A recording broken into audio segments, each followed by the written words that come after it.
नमस्कार, मैं हूं राजेश और आप देख रहे हैं न्याय टीवी।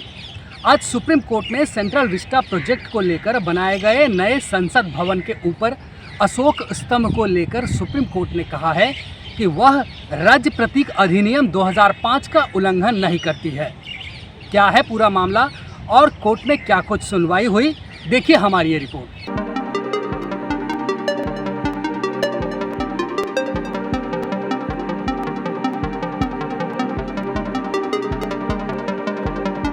सुप्रीम कोर्ट ने कहा है कि सेंट्रल विस्टा प्रोजेक्ट के तहत निर्माणाधीन नए संसद भवन के ऊपर स्थापित राष्ट्रीय प्रतीक भारत के राज्य प्रतीक अधिनियम 2005 का उल्लंघन नहीं करता है। इसके साथ ही शीर्ष कोर्ट ने इससे संबंधित याचिका को खारिज करते हुए कहा है कि शेर कैसा दिखता है यह देखने वाले की धारणा पर निर्भर करता है। Justice M.R. शाह और जस्टिस कृष्ण मुरारी की पीठ ने यह कहते हुए उस जनहित याचिका को खारिज कर दिया जिसमें दावा किया गया था कि यह प्रतिमा भारत के राज्य प्रतीक अधिनियम 2005 के तहत अनुमोदित राष्ट्रीय प्रतीक की डिजाइन के विपरीत है। वहीं सुनवाई के दौरान याचिकाकर्ता की ओर से तर्क दिया गया कि नए प्रतीक चिन्ह में शेर अधिक आक्रामक प्रतीत होता है और इस पर जस्टिस शाह ने कहा यह धारणा उसे देखने वाले व्यक्ति के दिमाग पर निर्भर करती है। वहीं याचिकाकर्ता वकील ने तर्क दिया कि राष्ट्रीय प्रतीक के स्वीकृत डिजाइन के संबंध में कलात्मक बदलाव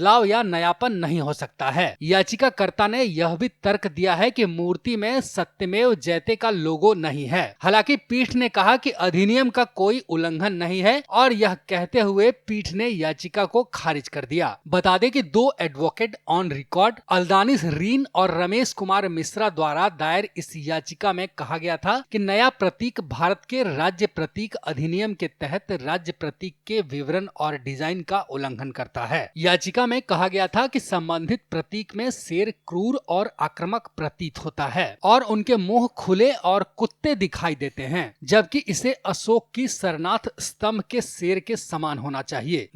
देखिए, जनहित याचिकाओं के नाम पर जिस तरीके से कोर्ट का टाइम बर्बाद किया जा रहा है और टैक्स पेयर के समय का और पैसे दोनों का बर्बाद किया जा रहा है, उसका सीधा साधा उदाहरण है अशोक स्तंभ। हम सब जानते हैं कि देश का प्रतीक है। शेर चाहे मुंह बंद रहे चाहे दांत उसके दिखते रहें, शेर शेर होता है। शेर को इसलिए अशोक स्तंभ में बनाया गया और बाद में राष्ट्रीय स्तंभ बनाया गया या लिया गया क्योंकि कहा गया कि शेर अपने भारत को सही तरीके से रिप्रेजेंट करता है।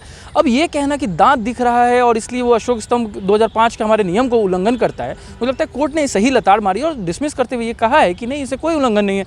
आप शेर को देखेंगे तो शेर दांत बंद भी कर सकता है और दिखा भी सकता है। तो मुझे लगता है काफ़ी फ्रिवलेस था। अगर आप नए भारत को देख रहे हैं, नए भारत की पहचान है कि हम दहाड़ भी सकते हैं और हम चुप भी रह सकते हैं, हम आंखों से आंखें दिखा भी सकते हैं और आंखें दिखाकर बात कर भी सकते हैं, तो मुझे नहीं लगता इसमें कोई गलत है। देखिए, ये हमको लगता है कि हमेशा से वो पॉलिसी रही है कि हम शांति वार्ता और शांति के तरीके से चलते हैं, लेकिन समझना पड़ेगा कि ये भारत देश वैसा रहा है जो शांति के लिए अगर युद्ध करना पड़े तो भी करेगा। तो मुझे लगता है कि ये सब मामले को देखते हुए शायद ये नया पर्सपेक्टिव है और सुप्रीम कोर्ट ने भी आज वही कहा है कि अगर शेर का दूसरा चित्रण किया गया है तो उसमें कोई बुरा नहीं है।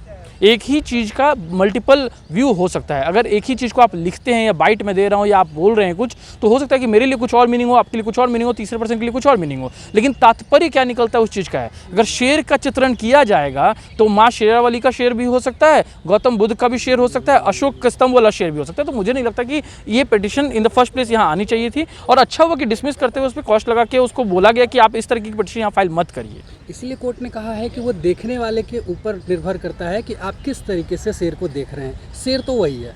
डेफिनेटली, मैं वही कह रहा हूँ कि भारत ऐसा राष्ट्र रहा है। मैं आपको एक और उदाहरण देता हूँ। श्री कृष्ण शांति वार्ता के लिए भी जाने जाते हैं और महाभारत युद्ध के लिए भी। शांति वार्ता जब जरूरत पड़ेगी तो शांति वार्ता भी करेंगे और युद्ध की जरूरत पड़ेगी तो युद्ध भी करेंगे। शेर का जो दांत वाला चित्रण है वो वही दिखाता है। जब शांति से बात होगी तो हम अमेरिका और चाइना और रशिया और बाकी देशों के साथ दोस्ती भी रखेंगे, लेकिन जरूरत पड़ेगी तो चाइना, पाकिस्तान और जितने भी दुश्मन दोस्त हैं उनको दांत दिखा के हम और आंखें दिखा के हम बात भी करेंगे उनसे। Thank you very much sir.